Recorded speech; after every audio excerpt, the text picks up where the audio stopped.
नमस्कार। आज हम बात करेंगे कि सब शब्द अधूरे हैं। हम परमात्मा के बारे में जो 52 शब्द मतलब हम व्याकरण की वाणी में जो लिखते हैं, व्याकरण की वाणी में हम गीत लिखते हैं, हम ग्रंथ लिखते हैं, हम संत मत लिखते हैं, हमें जो पुस्तक हम जो धार्मिक पुस्तक लिखते हैं, ये सभी अधूरे हैं। क्योंकि जहाँ व्याकरण है वहाँ परमात्मा नहीं है।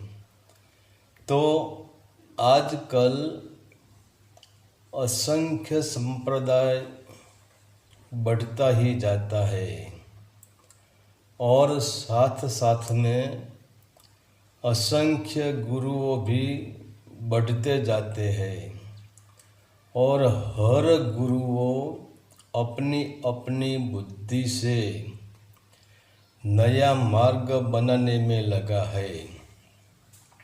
क्योंकि यह गुरु है मगर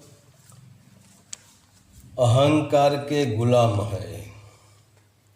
तो अहंकार अपने को ऊंचा दिखाने के लिए नया मार्ग बनाने का, नया आश्रम बनाएगा, नई भीड़ इकट्ठी करेगा, नई भीड़ करेगा, नई बात करेगा और सत्य की और नारायण की बात करेगा। मगर इसको ही पता नहीं है कि सत्य क्या है और नारायण क्या है।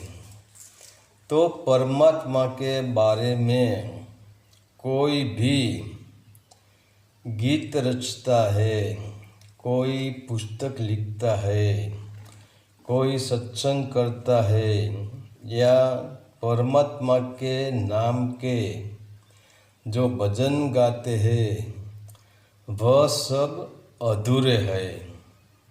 क्योंकि गीत और शब्द यानी पुस्तक, यह तीनों शब्दों से बनती है, शब्दकोश से बनता है।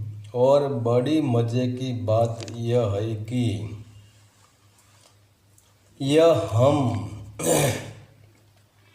जो गाते हैं, हम जो बोलते हैं, जिसे हम वैखरी वाणी भी कहते हैं, या हम जो लिखते हैं, यह शब्द व्याकरण के शब्द है।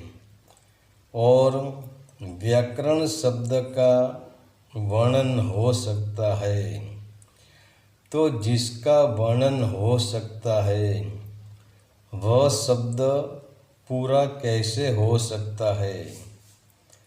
तो हम जो चाहे कितने ही गीत बनाए, कितने ही ग्रंथ लिखे, कितने ही संत मत लिखे, वह सब हम वर्णात्मक शब्द से ही तो लिखेंगे न।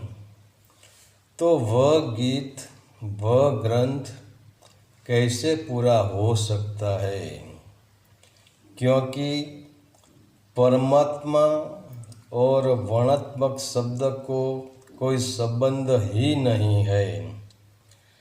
परमात्मा धुनात्मक है और इसका वर्णन करना हो तो धुनात्मक में वर्णन किया जाता है।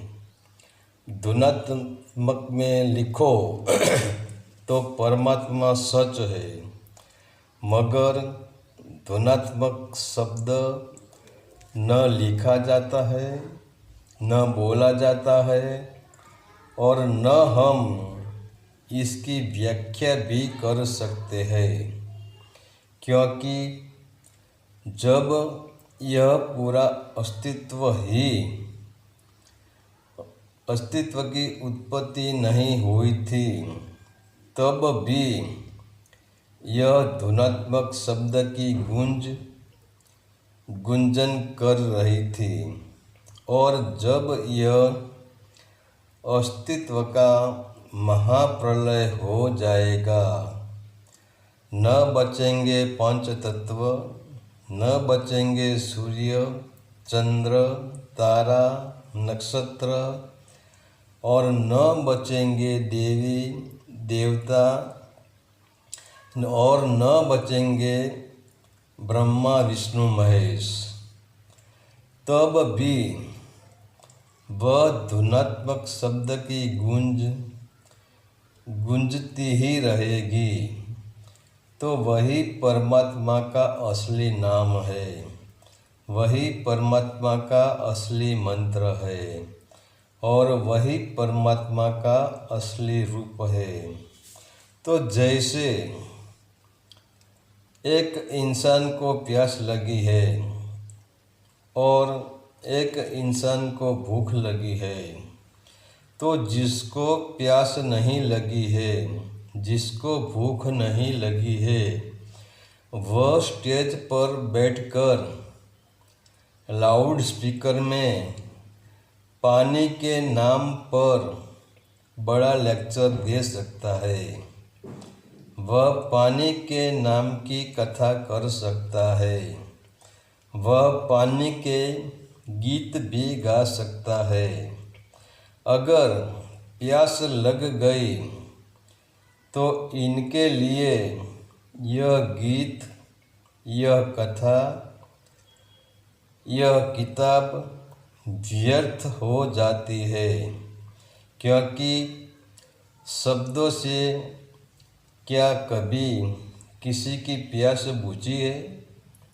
शब्दों से क्या कभी किसी की भूख मिटी है? तो जहाँ प्यास है, जहाँ भूख है, वहाँ असली पानी और असली भोजन की ज़रूरत है। बाकी जिसको प्यास ही नहीं लगी है, जिसको भूख ही नहीं लगी है, वह ही आज आडंबर में फंसकर शब्दों का पानी पी रहे हैं और शब्दों को खा रहे हैं। हरि ओम तत्सत। आदेश का प्रणाम।